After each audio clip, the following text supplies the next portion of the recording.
Então, para proferir a primeira conferência, nós temos aqui, convidamos o secretário adjunto de Finanças do município de São Paulo, Antônio Paulo Vogel de Medeiros. Antônio Paulo é economista, é formado lá pela UFRJ e também advogado formado pela UNB, portanto traz consigo grandes qualidades pessoais. Tem também uma experiência, né? Ele é servidor do Tesouro Nacional desde 1998 e tem uma experiência toda na gestão da dívida pública brasileira. Antônio Paulo, você fala um pouco com a responsabilidade de representar São Paulo nesse momento, né? A nossa maior cidade do Brasil, uma cidade que tem hoje graves problemas de endividamento público e que só no ano de 2012 consumiu aí cerca de 3,5 bilhões de reais em pagamento de juros e amortização da dívida. E fala também, penso eu, com a responsabilidade das declarações do nosso prefeito aqui de São Paulo, do Haddad, que ao assumir, ou aos primeiros momentos que ele tomou posse aqui na Prefeitura de São Paulo, ele chegou a usar palavras muito fortes, né, para dizer que o governo federal venha praticando agiotagem contra estados e municípios. Penso que quando a União cobra juros de 9% da dívida pública, né, em cima da dívida de São Paulo, é exatamente isso, né? Não é um comportamento de entes federativos, mas é um comportamento um pouco dissociado. Mas eu não quero ficar aqui falando, porque viemos aqui para ouvi-lo. Queríamos agradecer a sua participação e deixamos à vontade para que possa apresentar as coisas que são relevantes, sem deixar de mencionar que nós quero em nome da FENASTC, em nome das pessoas que estão aqui, que você leve nossa solidariedade ao prefeito Haddad, que a gente precisa encarar e resolver a questão do endividamento para libertar os estados e municípios para que eles possam atender as demandas da sociedade, né? Então, um pouco esse é o nosso início aí para deixá-lo à vontade. Bem, primeiro gostaria de agradecer o convite que foi feito à Prefeitura de São Paulo. Quero dizer que nós, na Prefeitura, estamos muito felizes e honrados de termos sido convidados para esse evento. Bem, o prefeito não conseguiu estar presente, mas acredito e espero poder representar a altura. E também gostaria de cumprimentar todos os presentes aqui a esse encontro. Realmente trata-se de um tema muito importante que precisa ser analisado, como vem sendo analisado por várias pessoas, inclusive que estão aqui presentes, de uma forma técnica, séria e, enfim, baseada em números e outras experiências. Isso é bem importante. A questão da dívida pública no município de São Paulo, quer dizer, essa apresentação que eu vou fazer é muito importante que a gente entenda que nós não estamos falando de uma dívida de um ente público com o mercado financeiro, com quem quer que seja. Não, nesse caso aqui, nós estamos falando de uma dívida, de um ente da federação com outro ente, com outro participante dessa federação, que é a União. Eu sou funcionário do Tesouro Nacional, sou servidor público federal, estou cedido agora ao município de São Paulo, estive cedido ao estado do Rio de Janeiro durante algum tempo, e sempre fui da gestão da dívida pública no Tesouro e participei ativamente de todas as negociações de estados e municípios que foram feitos lá no final da década de 90 e início dos anos 2000. Enfim, eu acho que não vou entrar muito no mérito agora. Eu acho que a doutora Maria Lúcia Fatorelli vai comentar sobre esse tema e o professor Luiz Gonzaga Peluso também. Mas nós, na Prefeitura de São Paulo, temos consciência de que foi um momento importante, histórico para o país e que foi um elemento fundamental para a consolidação das finanças públicas brasileiras e para se chegar à situação que nós temos hoje. Ocorre que muita coisa aconteceu de lá até aqui. E a situação que nós encontramos hoje no país é uma situação econômica de taxa de juros totalmente diferente do que tínhamos há alguns anos. Vocês sabem que a Prefeitura de São Paulo ela tem uma dívida com a União que beira hoje aos 60 bilhões de reais. Além dessa dívida, a Prefeitura de São Paulo também hoje enfrenta um grande desafio. Eu aqui abro um parênteses para aproveitar esse momento e expor à sociedade como que já foi exposto pelo prefeito recentemente. A Prefeitura de São Paulo enfrenta um segundo desafio, que é uma questão com relação aos precatórios, e os senhores sabem que a emenda constitucional 62 foi declarada inconstitucional pelo Supremo Tribunal Federal, e nós estamos agora numa fase de modulação dos efeitos dessa decisão. A Prefeitura de São Paulo também é a campeã brasileira de dívida de precatórios.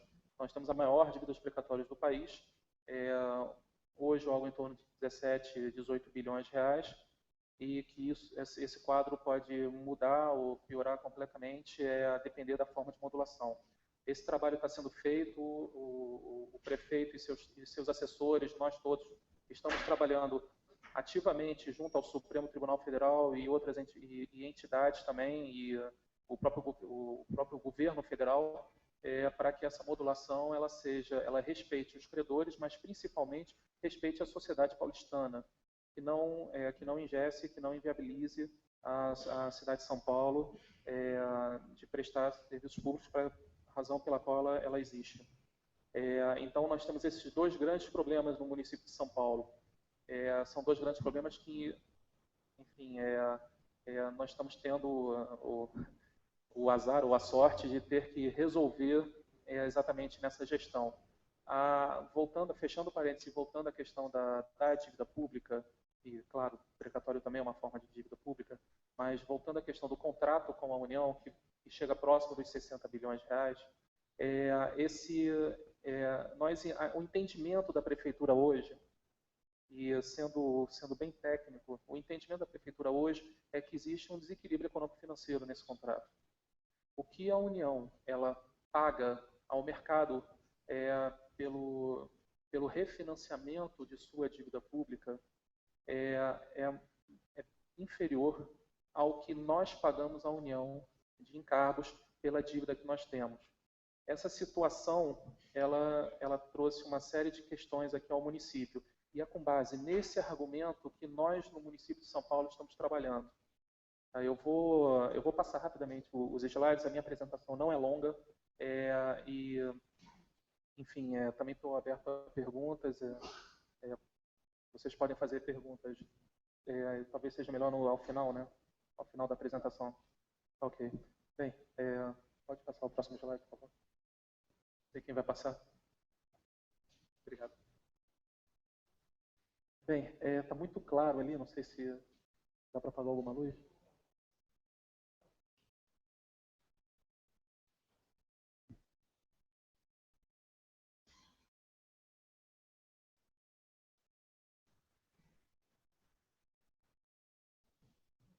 Dá para visualizar lá no fundo? Tá? Eles vão tentar derrubar a energia.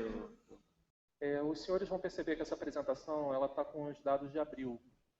Eu peço desculpas por não estarem mais atualizados. É claro que nós temos a informação, mas eu não tive tempo de atualizá-los. Mas a situação não muda muito de abril para cá. Aqui a gente mostra a dívida, enfim, o endividamento da prefeitura, sendo que dos 58 bilhões de reais, nós temos aproximadamente 95% dessa dívida a dívida que a gente, no caso dos municípios, a medida provisória 2185, que é o paralelo da Lei 9496, só que aplicável aos municípios. Essa dívida ela é IGPDI mais 9%, e, por favor, próximo slide.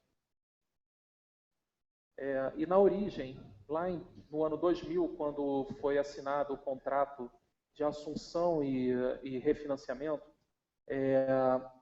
essa dívida ela era de 11 bilhões de reais, com prazo de 30 anos e GPDI mais 9. À época, o IGPDI mais 9 ele já era a taxa real praticada no mercado. Anteriormente, em 99, 98, o 9% real era uma taxa menor do que as taxas reais praticadas no mercado à época. Mas já em 2000 já era uma taxa que batia com a taxa real. E daí para frente, essa taxa ela foi se mostrando maior do que a taxa real praticada, pelo menos pelos próprios credores da União. O último item ali, os senhores sabem que essa dívida, ela tem, apesar dela crescer bastante, ela tem uma coisa que dá uma certa segurança para os entes da federação, que é o teto de pagamento. Então, por mais que essa dívida cresça, por maior que seja o encargo, a gente consegue, pelo menos a gente consegue ter uma previsibilidade em termos de pagamento. A gente sabe que vai pagar 13% da nossa receita líquida real. Por favor. Bem, isso aqui, essa mensagem presidencial lá, foi de 2000 e foi para a União encaminhou um projeto ao Senado para definição dos limites de endividamento dos entes da federação.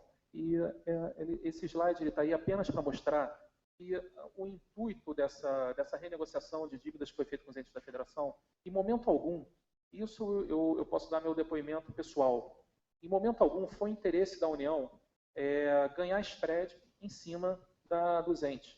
Muito pelo contrário, a intenção sempre foi o seguinte: bem, União, eu tenho mais força, eu tenho mais poder frente aos credores. Então, eu vou assumir as suas dívidas, eu vou conversar com os credores. Eu mesmo participei pessoalmente de negociação com vários credores, no qual a gente tinha muita força para negociar. E o repasse foi feito aos estados e municípios com um subsídio implícito e explícito. O subsídio explícito é aquele que está colocado no contrato de refinanciamento à época, em que o que foi refinanciado foi menor do que o que foi assumido pela União, e também tinha o que a gente chamava de subsídio implícito, que seria efetivamente essa diferença de taxa de juros entre o que era praticado no mercado e o que seria pago à União. Essa mensagem ela fala claramente isso. Ela fala desse subsídio implícito. E a intenção da União sempre foi repassar, enfim, garantir que os estados e municípios tivessem condições de fazer uma gestão fiscal responsável. Por favor, próximo slide. Bem, mas o que ocorre é que a realidade se mostrou um pouco diferente do que se achava, que os técnicos achavam à época. E o que a gente pode perceber é que os encargos, o IGPDI, ele foi muito mais alto do que o IGPDI mais 9%, foi muito mais alto que a taxa Selic. Então, esse slide aqui, ele mostra o que foi antes, o que eu falei para os senhores. Antes da assinatura dos contratos, realmente a taxa Selic ela era mais alta. Nós entendemos, compreendemos. Porém, por favor, próximo slide. Depois, a situação se inverteu do que a Selic. Os senhores sabem que esses contratos eles tinham três taxas de juros, né? 6%, 7,5% e 9%. Isso dependia, basicamente, do ente da federação fazer algum tipo de amortização extraordinária no início dos contratos ou num determinado período, para que essa taxa pudesse cair. No caso dos municípios, ainda tem uma diferença, e foi a partir dessa diferença que o município... E você pode reduzir o seu pagamento de 9% para 6%. Se você amortizar 10, vai para 7,5%. Se você amortizar, trabalhou recentemente, que foi o quê? Que a qualquer momento você pode amortizar 20%, a 5% vai para 6%. O município de São Paulo tentou fazer isso. Enfim, eu fiz esse trabalho com o município do Rio de Janeiro, trabalhando pelo Banco Mundial. O Banco Mundial forneceu esse financiamento ao município do Rio, e foi estudado, tentamos fazer isso no município de São Paulo, o que não conseguimos, porque existe uma outra situação aqui no município de São Paulo que a gente chama do resíduo, que na verdade, quer dizer, eu mostrei ali que o pagamento está limitado a 13% da receita líquida real. Eu acho que muito dos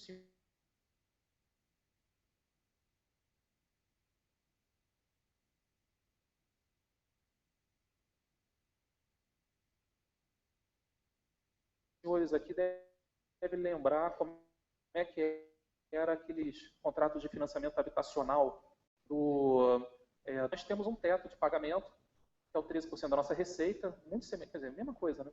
E esse teto, essa diferença que a gente não consegue pagar do que seria uma prestação normal em tabela price, ela se acumula num outro lugar que a gente chama de resíduo. Hoje, esse resíduo ele é mais ou menos o valor do nosso saldo devedor. Então, desses 54 bilhões, mais ou menos 26, 27 é um, 26, 27 é outro. E como é que funciona a questão da amortização da dívida? Se eu quiser pegar um financiamento no mercado ou no Banco Mundial, quem for que seja, e pagar 20% da minha dívida, ou seja, pagar 10 bilhões de reais, um pouco mais, né, 12, 14 bilhões de reais, eu vou conseguir reduzir os juros. Só que esse novo pagamento, essa nova dívida que eu estou assumindo para renegociar essa antiga, ela vai entrar no que a gente chama de extra-limite. Ou seja, eu vou pagar além dos 13%. Isso vai sufocar, a gente já fez todos os estudos, isso não dá para a gente fazer, porque sufocaria as finanças do município de São Paulo. Nós temos uma série de outras apresentações que a gente mostra o quanto a gente utiliza para investimentos e tal. O prefeito de São Paulo fez recentemente isso no conselho da cidade.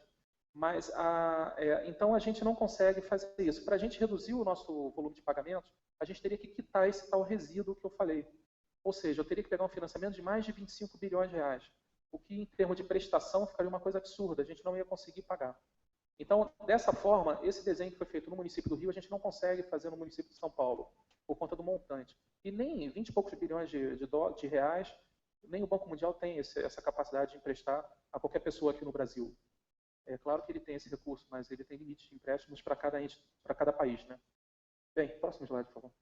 Esse slide ele é um gráfico que essa linha mais comportada é a variação da taxa Selic. A outra linha, que parece um eletrocardiograma, é o IGPDI. Ou seja, além da gente estar pagando, a gente está submetido a um indexador que está a encargos muito maiores do que o que a União tem pago ao mercado. Esses encargos eles são muito mais voláteis. Nós estamos submetidos a uma volatilidade muito maior do que a própria União está submetida. E vejam que o que está ali é Selic, que também é volátil. Então, realmente a situação hoje do endividamento do município de São Paulo. E lembre-se, nós não estamos falando de endividamento com o público, é complicado falar porque é a União, mas nós não estamos falando com endividamento com o mercado financeiro, nós estamos falando com endividamento com outro ente da federação. Ele é realmente muito complicado e insustentável. Próximo slide, por favor. Bem, esse slide ele dá mais uma prova disso. Essa é uma cláusula do nosso contrato, que diz que se eu atrasar o pagamento, os encargos em situação de mora Selic mais 1%, serão calculados como Selic mais 1%. Bem, Selic mais 1% é bem menor do que GPDI mais 9%, ou seja, o encargo que eu pago hoje na dívida, estando em dia com as minhas obrigações, são maiores do que eu pagaria se eu tivesse mora. Isso mostra claramente um desequilíbrio dentro desse contrato. Por que a gente não parou de pagar? Porque vocês podem perguntar, então para de pagar. É simples, para de pagar que só paga Selic mais 1%. Bem, se eu parar de pagar, eu tenho uma série de outras penalidades ali dentro. Eu perco minha ficha limpa com o governo federal, então eu paro de receber outros recursos federais, e isso para a gente é muito importante. Recentemente teve o anúncio da Presidenta da República com os investimentos que se pretende fazer aqui em São Paulo, e abro outro parênteses, esses investimentos que se pretende fazer em São Paulo, e nós trabalhamos muito duro nesses 6 primeiros meses, e tem pessoas aqui da Prefeitura e sabem disso, para que a gente conseguisse apresentar ao governo federal, ao Ministério do Planejamento e outros ministérios lá no governo federal, os projetos da Prefeitura de São Paulo e pudessem ser aprovados, submetidos e aprovados, coisa que antes não se conseguia fazer. Tá? Então, nós estamos com esse volume de investimentos indicados para o município de São Paulo, porque nós suamos muita camisa e realmente apresentamos muitos projetos, enfim, que vinham também sendo desenvolvidos, mas apresentamos muitos projetos da forma e da maneira que o governo federal precisa para aprovar, e o São Paulo voltou a ter a importância que ele realmente precisa ter no cenário nacional. Ele deve receber um volume de investimentos compatível com seu tamanho. Continuando nesse parênteses, nós estamos falando não de uma cidade qualquer, nós estamos falando de um dos 5 maiores entes da federação, junto com o Estado de São Paulo, município, Estado do Rio de Janeiro, Estado de Minas, Estado do Rio Grande do Sul e município de São Paulo. O município de São Paulo hoje ali, brigando ali com o Estado do Rio Grande do Sul para ver quem é maior. Nós estamos falando de um orçamento de mais de 40 bilhões por ano. Nós estamos falando de uma verdadeira cidade-estado. Praticamente quase todos os estados da Federação Brasileira. Então, não se trata de qualquer ente, e a gente realmente está suando a camisa para que o município de São Paulo seja contemplado no orçamento da União, com os investimentos que a União precisa fazer, realmente com o volume de recursos, com o tamanho que ele faz jus. Bem, fechando parênteses, a gente mostra aqui a situação complicada desse contrato. O próximo slide, por favor. E aqui a consequência disso. A nossa dívida era de 11,3. Eu gosto desse gráfico. Esse gráfico ele ele mostra muita coisa, né? Era uma dívida de 11,3. Nós pagamos praticamente 20 e estamos devendo 54. Então, eu acho que na cabeça dos senhores vem logo aquele paralelo realmente com os contratos habitacionais sem cobertura do FCVS. É muito semelhante, a nossa situação hoje é essa, e essa situação ela tende a permanecer assim até o final pelo menos do prazo ordinário desse contrato, que é 2030. Por favor, próximo slide. Esse slide aqui ele mostra a trajetória da nossa dívida. Apesar da nossa dívida crescer bastante até 2030, quando termina o prazo ordinário. Por que eu falo prazo ordinário? Porque depois de 2030, o saldo devedor total ele tem que ser refinanciado em 10 anos, sem esse limite de pagamento de 13%. O que hoje a gente pelas estimativas nossas, chega a pelo menos, e existem diversas estimativas, mas a mais simpática, a mais conservadora, a que dá o menor número chega próximo de 30% de comprometimento da receita em 2030. Hoje é 13%, vai a 30%. Não há a menor condição da gente pagar. A cidade quebra. Então, o esforço todo que a gente está fazendo hoje é justamente no sentido de desarmar uma bomba relógio que existe aqui para a Prefeitura de São Paulo em 2030. Essa trajetória de dívida ela mostra que, apesar desses encargos todos, a tendência é que a dívida em percentual da receita, como percentual da receita, tenda a diminuir. E isso tem muita importância numa discussão sobre um outro aspecto que é diferente dos municípios frente aos estados. Os estados, apesar de um volume alto de endividamento, e eu posso dar para vocês um exemplo, que talvez seja o maior exemplo de todos, que é o estado do Rio Grande do Sul, ele tem um endividamento em termos de percentual da receita corrente líquida igual ao nosso, talvez um pouco maior. Só que eles podem buscar financiamento no mercado, eles podem contratar operações de crédito, porque eles têm a possibilidade de fazer o que a gente chama de programa de ajuste fiscal, e que, conforme a tendência da trajetória do estoque de endividamento, uma série de outras variáveis também, mas você consegue abrir espaço para fazer operações de crédito, que nós sabemos que é fundamental, e é fundamental para o município de São Paulo, abrir espaço para realizar operações de crédito, para poder realizar os investimentos em que a cidade precisa. E hoje o município não tem condições de fazer isso, porque não existe essa possibilidade de um programa de ajuste fiscal. Então, a gente mostra aqui que a discussão não se resume a mudar o indexador da dívida. Ela também tem outras questões, como, por exemplo, o pleito que nós fazemos de termos programas de ajuste fiscal às grandes cidades brasileiras, às grandes capitais, por exemplo, e o município o município de São Paulo e o município do Rio de Janeiro. Enfim, nós sabemos também que o município do Rio de Janeiro vem trabalhando e tem essa intenção também. Por favor, próximo slide. Bem, aqui é uma projeção de como ficaria a dívida ao final de 2030. Eu acho que eu já comentei com os senhores. O próximo, por favor. Essa aqui explica um pouco do que aconteceu recentemente. Em 2012, nós deveríamos ter pago 8,1 bilhões de reais em prestações, que seria calculado conforme a tabela Price. Nós conseguimos pagar 3 bilhões, que foi o teto ali que foi ali o teto dos 13% da receita líquida real. E sobrou ainda 5 bilhões, que aumentou. Na verdade, isso a gente chama de aumento do resíduo, né? Ele saiu do saldo devedor e foi para o resíduo, que também é atualizado por IGPDI+9. E só como base de comparação, o total de investimentos, e aí pelo critério contábil, tá? Investimentos lá no critério contábil clássico, foram 3 bilhões de reais também.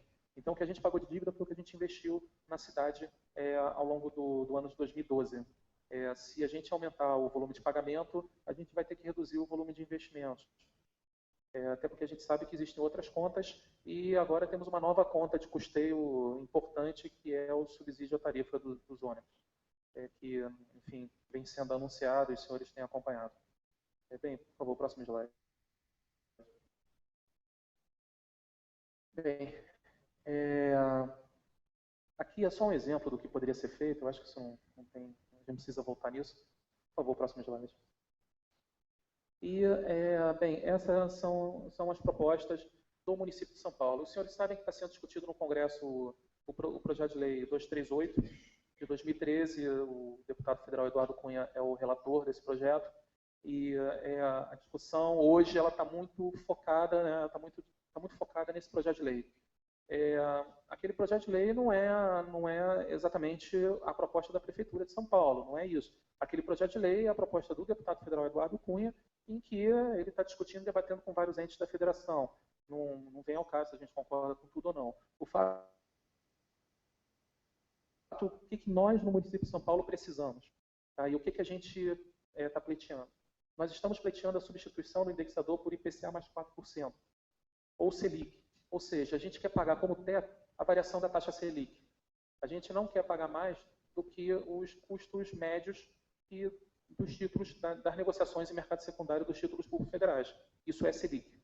Então, a gente não quer pagar mais do que isso. A gente acha que isso é justo, isso é correto. Então, a gente muda o indexador para IPCA mais 4, mas se o IPCA mais 4 ultrapassar a Selic, a gente fica no teto da Selic. Para frente, daqui para frente. O recálculo do saldo devedor. Nós entendemos que houve um desequilíbrio, esse desequilíbrio não aconteceu hoje, ele já vem acontecendo há algum tempo.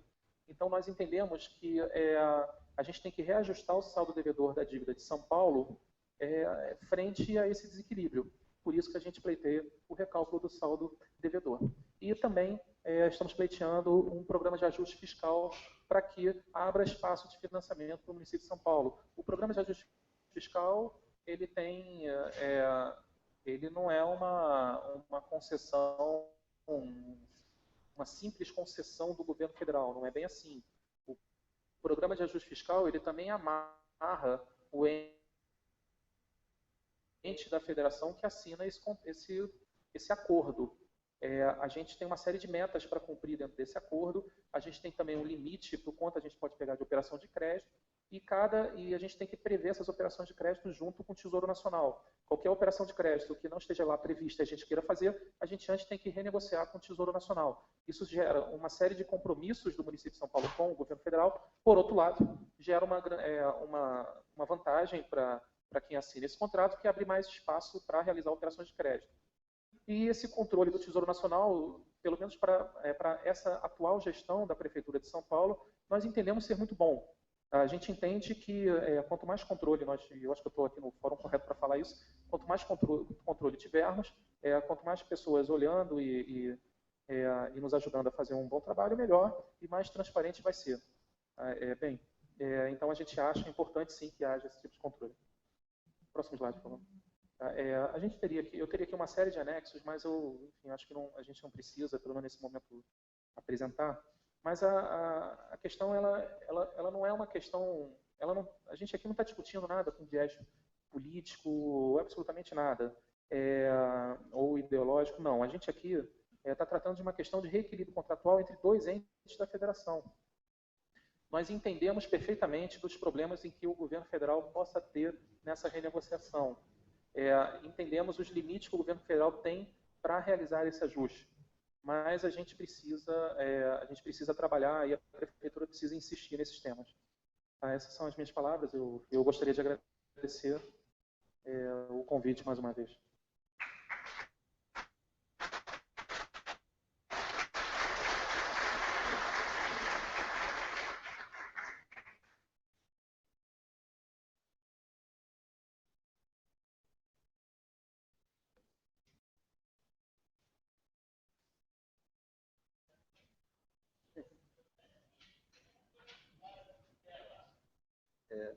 Estamos aqui fazendo uma consulta se o nosso expositor poderia permanecer conosco por mais algum tempo.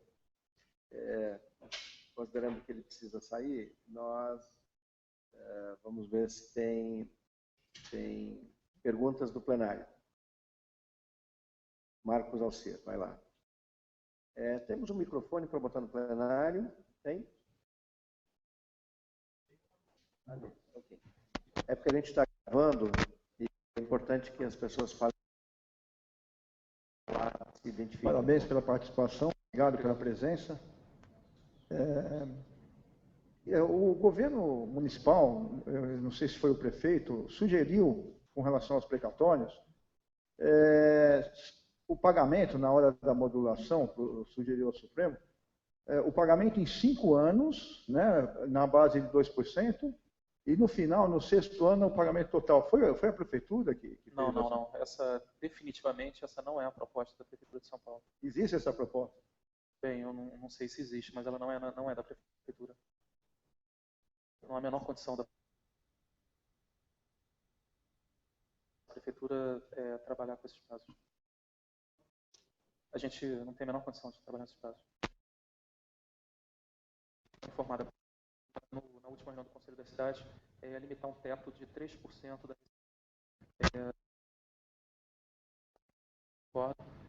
mas em linha com as demais vinculações que existem tanto na Constituição como na legislação ordinária. Oi, meu nome é Marcos, eu queria fazer a seguinte pergunta. Eu trabalho lá no Tribunal de Contas. No começo do ano, a imprensa noticiou, deu a entender que o governo federal estaria disposto a renegociar a dívida da Prefeitura do município de São Paulo por meio da revisão do contrato de refinanciamento, que é o que precisa ser feito. Eu queria saber, assim, isso esfriou, porque eu não vi mais nenhuma notícia. Como é que está a negociação hoje com o governo federal? Se o governo federal ainda tem essa possibilidade de realmente o governo federal topar a renegociação do contrato de refinanciamento? O governo federal ele não pode renegociar a dívida do município de São Paulo e acabou. Não, ele pode mudar os parâmetros, ou melhor, ele pode definir novos parâmetros para que a União renegocie as dívidas com todos os entes da federação, no âmbito da 9496 e da 2185. A gente não pode ser tratado isoladamente no município de São Paulo. Essa discussão dessa mudança de parâmetros,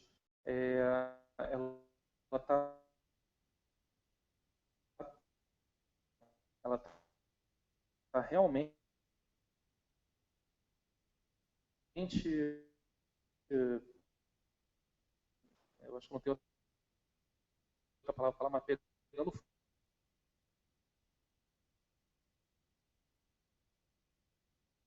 fogo no Congresso Nacional, o PL 238 no Congresso Nacional.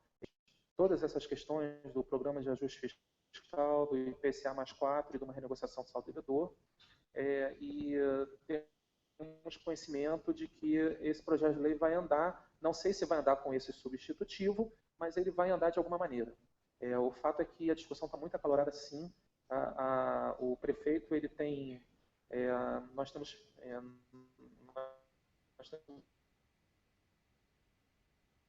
presenciado diversas, enfim, o esforço que tem sido feito por todos nós da equipe dele, junto ao governo federal e junto aos outros entes da federação, para se buscar um entendimento e se chegar numa solução. Porque não só para o município de São Paulo, mas para os demais entes da federação, o pagamento IGP+, especialmente aqueles que pagam IGP mais 7,5, são muitos, e IGP mais 9, é crítica. A situação é crítica. Mais alguém? Aqui na frente, por favor. Nos foi solicitado que as perguntas sejam feitas aqui na frente. Tem uma câmera aqui, está transmitindo ao vivo pela internet as nossas atividades. E para vocês aparecerem bonitos na câmera, essa é a ideia, certo? Cumprimento a todos os presentes. Mauro, do Consabesp, faço parte do Núcleo São Paulo, de Auditoria Cidadã da Dívida, faz parte da aí a Lúcia Fatorelli. Aqui eu perdi um pouco da apresentação, que eu estava ali mexendo no áudio e no vídeo. Parece que 84% da dívida de São Paulo tem origem naqueles precatórios da gestão Maluf e Pica. Parece que tem um relatório do Tribunal de Contas do município aqui de São Paulo, feito pelo relator Domingos de Sei. Inclusive, o título chama A Dívida de São Paulo é Impagável. E a nossa preocupação de auditoria é o seguinte: a gente fica discutindo muitas vezes os contratos, fica também esquecendo a origem da dívida, porque aquela dívida tinha uma série de irregularidades e parece que não foi auditada corretamente. Quer dizer, uma coisa que aconteceu no período de 93 a 96, nós estamos pagando até hoje, e esse contrato que foi apresentado aí da renegociação da dívida do município, ele foi assinado em maio de 2000 pelo então prefeito Celso Pitta, e 2 meses depois sofreu um processo de impeachment, não foi cassado, mas teve uma renegociação.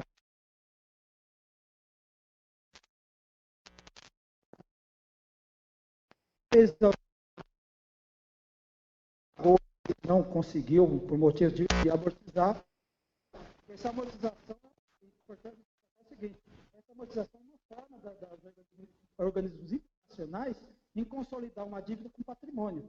Porque a amortização é entregar patrimônio, né? Só para atual. Fazer uma auditoria dessa dívida para ver o que está acontecendo em 2000. Desde 2000 até agora, a dívida original. Não simplesmente a partir de um contrato assinado, onde foi passado tudo.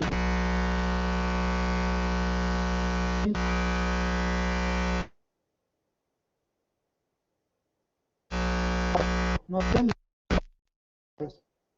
por exemplo, a operação urbana Água Espraiada, que ela tá, só o túnel vai custar quase 3 bilhões, um túnel na operação.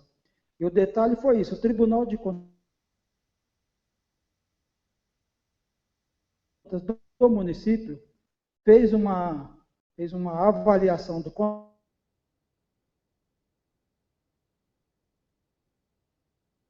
contrato, identificou 74 irregularidades, depois eles refizeram algumas coisas, mudou o túnel para 2,4 quilômetros, mas continuou a mesma licitação. Eu estou falando aí para vocês imaginar, vocês que são auditores fiscais ou técnicos do Tribunal de Contas, a gente fica discutindo, às vezes, procurando a merenda que o prefeito lá, né, gastou lá R$1.000, R$2.000 a mais, e fica passando um elefante nas costas e a gente não presta atenção. Muito obrigado. Okay.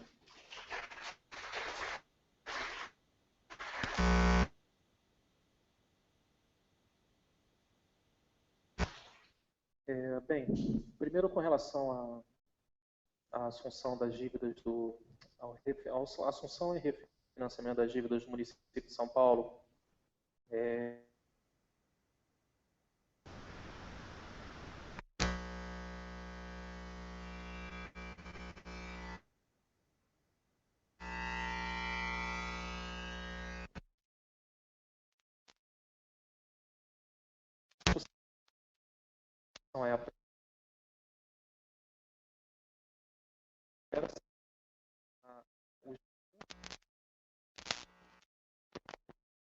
Então,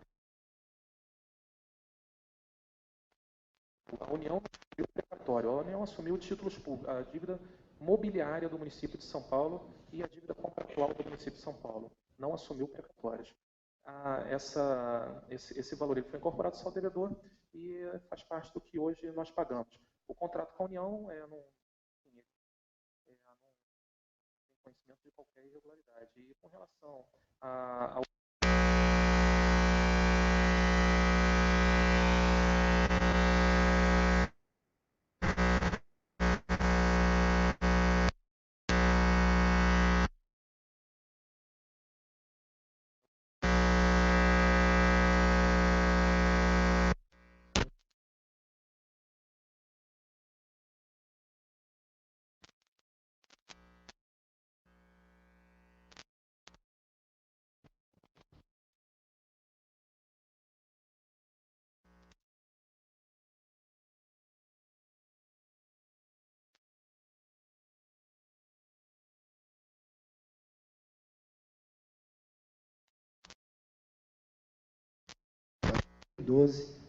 embora não seja economista, mas como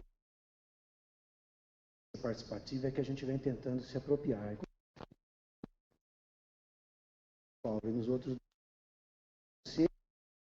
controle social, autônomos, deliberativos, inclusive até sonhando com a perspectiva de um fundo com recursos próprios para que essa autonomia seja de fato plena, a gente vem para esses espaços e sai com aquela sensação, né? Só sei que nada sei. Quanto mais eu acesso a informação, menos, por não ser técnico, por não ser economista, eu compreendo. Como é que uma dívida começa com 11, paga 19 e chega em 54. Uma questão da auditoria, que o Mauro trouxe aqui antes de mim, ela é preponderante. E nessa direção, pegando o princípio da descentralização político-administrativa, me parece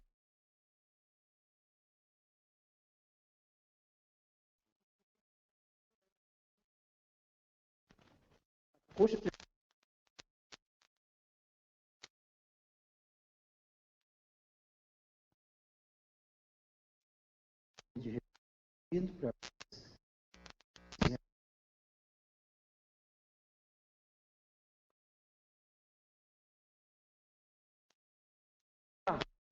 que asfixia e que torna refém, né, os municípios na perspectiva de realizar os seus investimentos. E a minha pergunta vai nessa direção. Queria que você pudesse abordar mais qual é o impacto de asfixia que essa dívida traz nos investimentos, e especialmente na área social. A gente tem lutado aqui nesta casa, e em todos os municípios do Brasil, decisão de conferência histórica da assistência social desde 2005, para que 5% dos orçamentos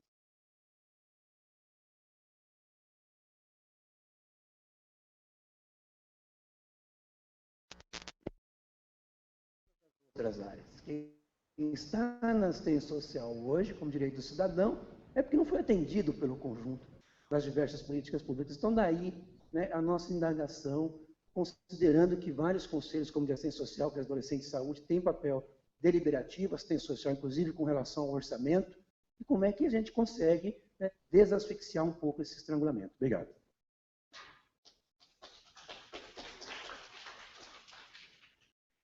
Com relação à questão do estrangulamento orçamentário da prefeitura, eu acho que aquele slide que eu coloquei lá, que mostra que total de investimentos classificados, né, contabilmente para São Paulo foi algo em torno de 3 bilhões, o que equivale ao que nós pagamos de dívida à União em 2012. Mas repito que apesar disso, quer dizer, hoje nós temos um teto de 13% da nossa receita para pagamento de dívida, o que, enfim, nos dá um mínimo de previsibilidade, apesar de, sem dúvida, ser um montante muito expressivo do nosso orçamento, que é destinado ao pagamento da dívida à União. Entretanto, e foi um dos parênteses que eu abri durante a apresentação, nós temos uma outra questão crítica que está sendo discutida e apresentada à sociedade, que é a questão dos precatórios. E esse sim, quer dizer, desses 3 bilhões que eu falei aqui de investimentos, menos de R$1 bilhão são recursos que nós temos uma certa discricionariedade para definir onde nós vamos investir. E hoje esse ano de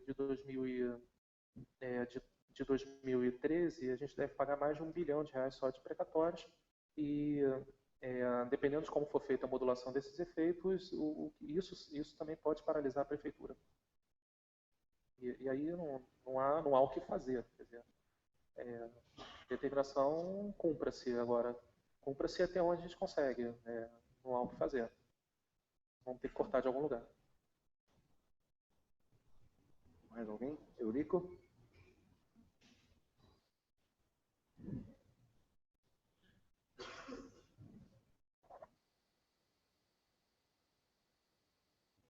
Olá.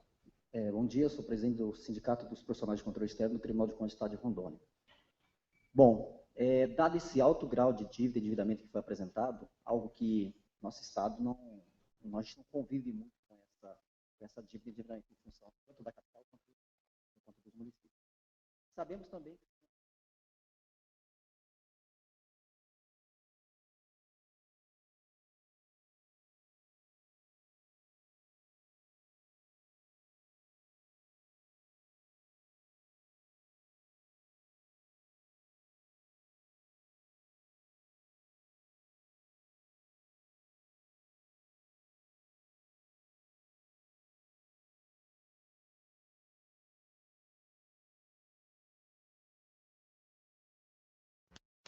em relação a essa dívida, ao montante dessa dívida, a amortização do pagamento dessa dívida, e seja o cumprimento lá na lei de direito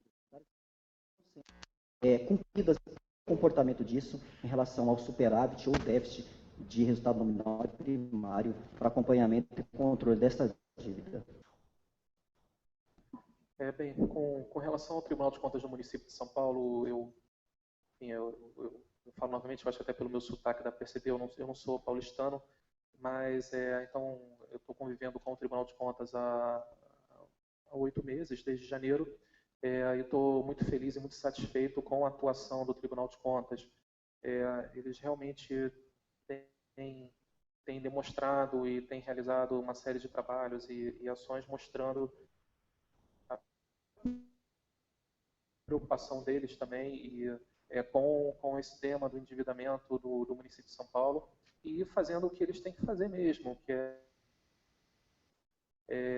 isso só fortalece a posição do executivo da Prefeitura de São Paulo diante das negociações com os outros entes da Federação e também no Congresso Nacional. Com relação à questão das contas, é claro que esse nível de endividamento de São Paulo exige que a gente tenha um superávit para que a gente possa pagar a dívida. E também a atuação do Tribunal de Contas na análise das contas do município é muito forte.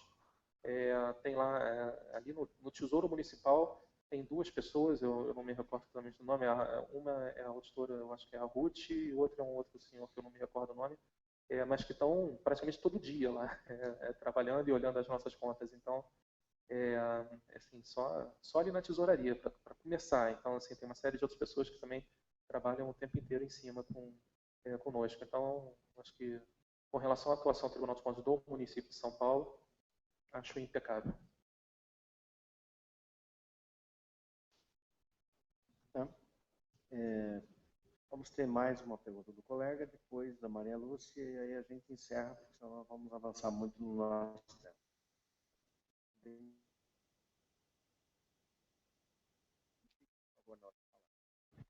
Bom dia a todos. André Luiz, do Fórum de Controle Social. Uma pergunta. Nós percebemos que houve um artifício entre a dívida interna, diminuiu, a dívida interna aumentou no governo federal. Aí eu pergunto para o senhor, qual o controle que a sociedade poderia ter sobre essa negociação da dívida interna aqui do município e que a gente possa controlar para que ela não exploda, depois a gente faça uma dívida grande aqui no município? Eu queria deixar novamente claro aqui, para a gente não misturar 2 temas. Assim, a minha apresentação ela foca muito numa questão específica, que entre aspas, tem a ver com o pacto federativo, né? A relação entre dois entes da federação, entre a União e o município de São Paulo e os demais entes, os estados e municípios endividados. Essa minha apresentação, ela trata disso. Ela trata de uma relação entre entes da federação. Ela não é uma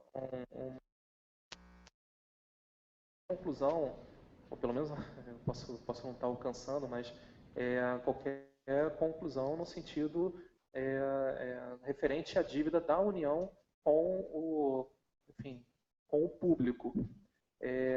A dívida da União com o público, essa sim, você teve uma trajetória nos últimos anos de redução do endividamento externo e o crescimento em termos absolutos da dívida interna, apesar da dívida interna ter reduzido em termos relativos em relação ao PIB, ou pelo menos da dívida pública como um todo.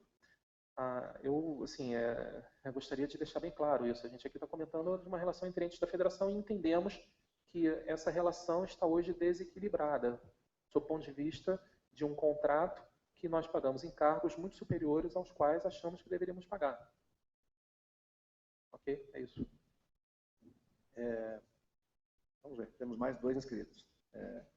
Maria Lúcia e o colega Josué do Rio Grande do Sul. E com isso nós vamos encerrar as perguntas. Mas antes da Maria Lúcia falar, eu queria registrar a presença do Toninho Vespoli, vereador aqui de São Paulo. Dá para a gente identificar? Levanta o braço aí, por favor. Não? Bem no canto lá. Então, muito bem. Perfeitamente, está bem posicionado.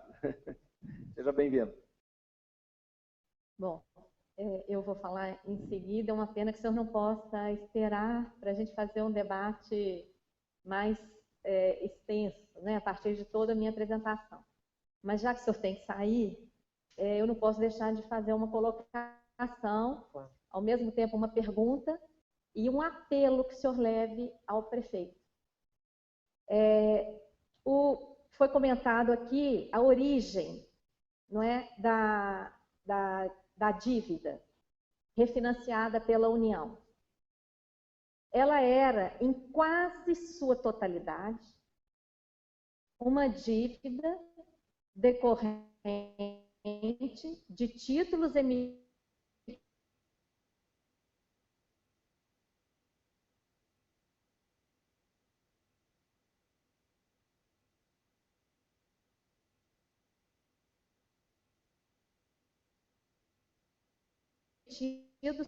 pela Prefeitura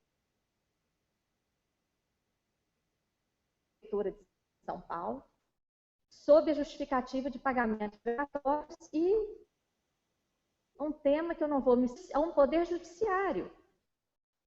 E aí, na prática, os títulos da Prefeitura de São Paulo chegaram a ser negociados por 30% do seu valor de face ou até menos, porque todo mundo sabia que aquilo ali era fruto de fraude comprovada por CPIs regionais e nacional. Em 2000 vem a União e faz o pacote, Mauro. Faz um pacote a 100% do valor de face. Isso, em termos jurídicos, chamaram de novação. Agora, a prefeitura não deve mais para aqueles detentores desses títulos, deve para a União, a 100%. Não foi levado em conta o valor do mercado. Não foram levadas em conta as fraudes.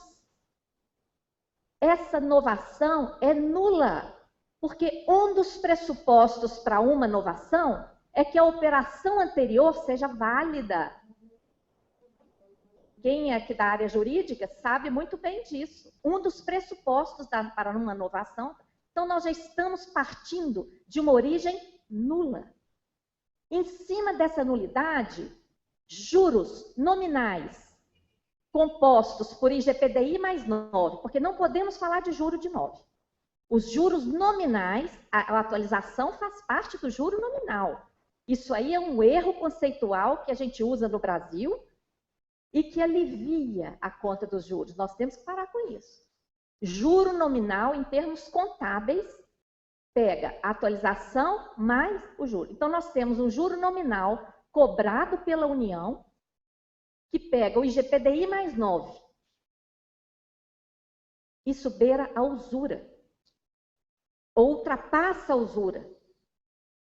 Então, gente, nós não podemos agora fazer de conta que não houve CPI, fazer de conta que não houve fraude, fazer de conta que não foi respeitado o valor de mercado e fazer de conta que não houve erro na atribuição desse juro nominal extorsivo e pegar essa bola de neve depois de tantos anos e querer, a partir de agora, depois desse monstro constituído, ficar discutindo trocar IGPDI por IPCA e trocar 9 por 4.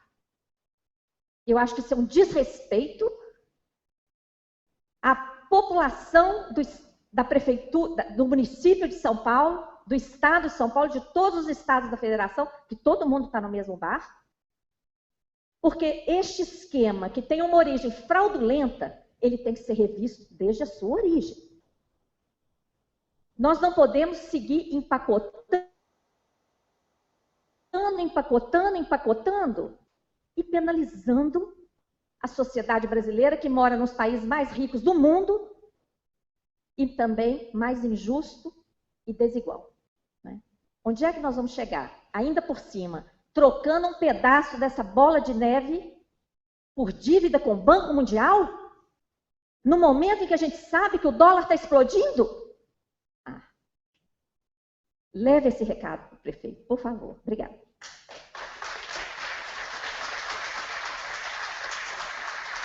Josué?